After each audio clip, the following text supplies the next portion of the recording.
Hello and welcome back to my channel. If this is your first time watching, hello to you. My name is Catherine and I live in Australia with my lovely husband Ben, and together we have 10 children.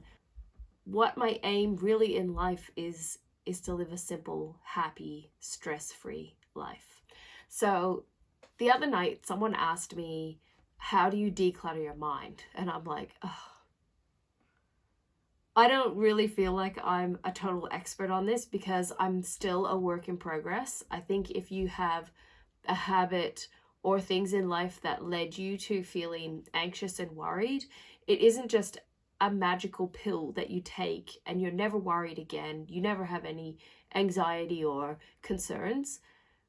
You have to make concerted efforts to choose the simple, choose the positive, and choose the carefree way of living. So when it was like how to declutter your brain, I'm like, oh, this is something that I'm constantly working at doing.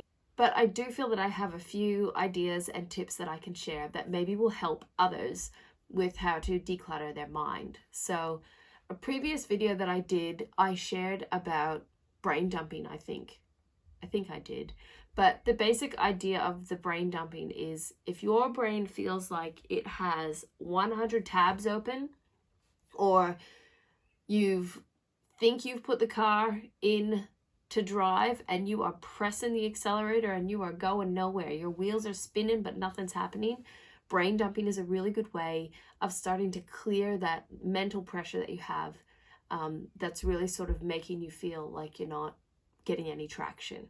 So I know that because I tend to be an overachiever, I might be brain dumping. So get a piece of paper out, you write down everything that comes to front of mind. So you're not thinking, what's my to-do list for the day? You're thinking, what have I got on my mind? So it might be defrosting the deep freezer, hanging up the curtains, buying that thing from Bunnings, the kid's birthday coming up, some issue at work, the library book you have to return, the book you want to write, the friend that you want to catch up with, the relative that sent you a present that you need to write a thank you card to. Like, I'm just making up examples here, but these are things that really can just be like this whole brain soup in your mind that keeps your mind just going, but nothing's really happening.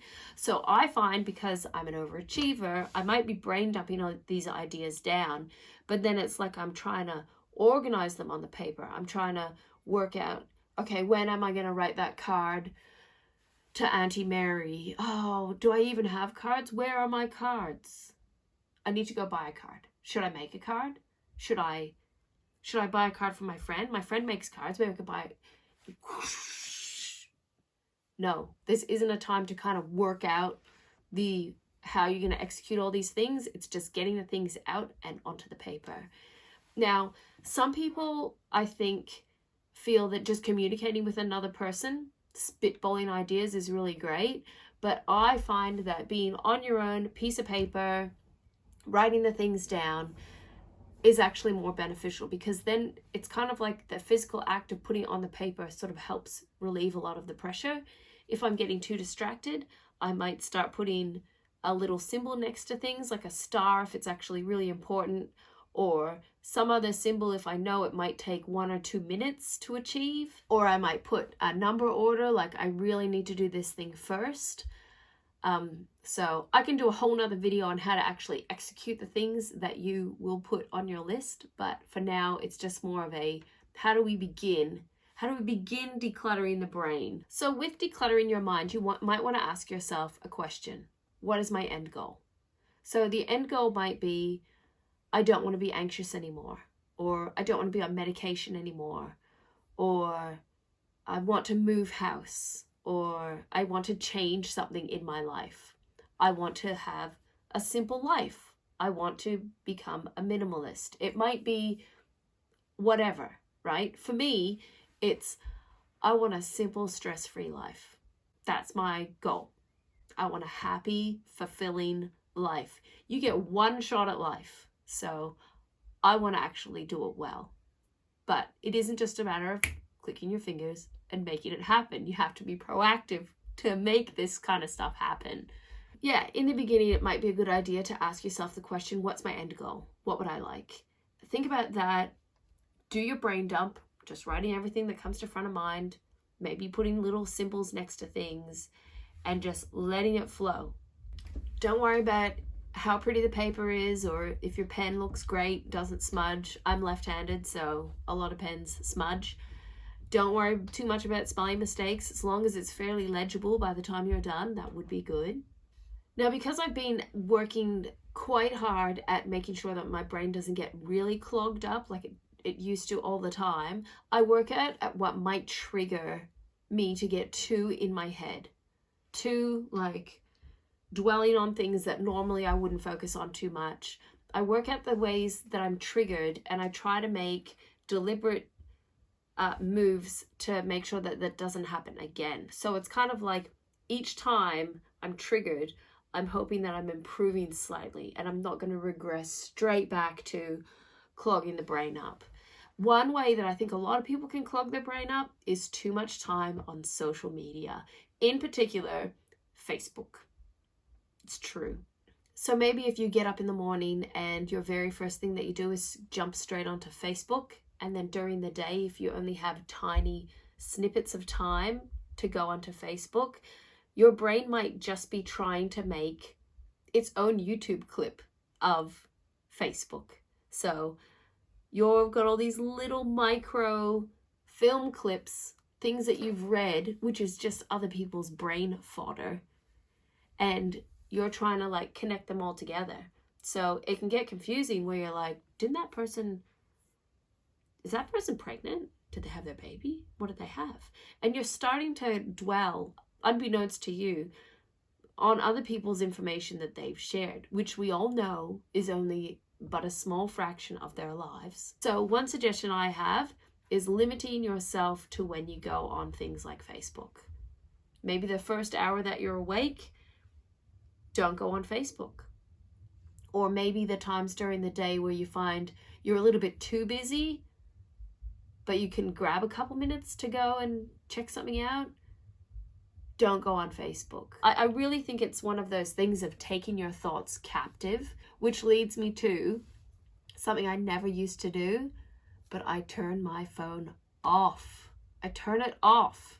If you are struggling, you have the temptation to clog your brain up too much with stuff that it's just overwhelming, shut it down, turn it off. Become accountable to someone else. Continue brain dumping. Continue writing those things down to get them out of your head. And try to work out an actionable plan for those things that tend to really be on your mind the vast majority of the time. So I've started kind of trying to use a diary.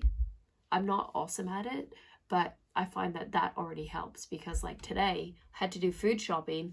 I just opened up my diary. It told me what we're going to eat for the next few days. And then I looked in my pantry, and then I went to the shops and I bought the things that we would need to cook the food. Whereas before it was kind of like, what shift is my husband on? And don't the kids have that activity? And maybe I should go on the internet and look up a new recipe. And maybe I should try making kale chips again. Maybe they would taste good this time. Spoiler alert. They won't.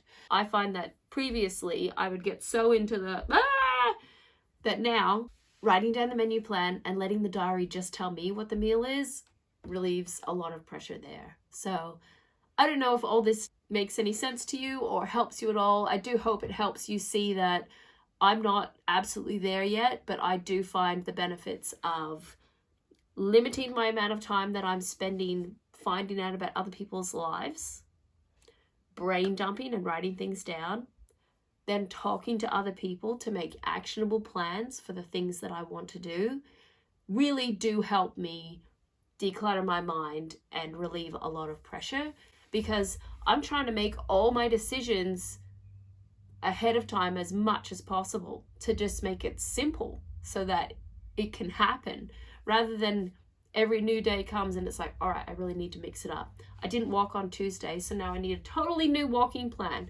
No, it's letting Tuesday be gone and then continuing on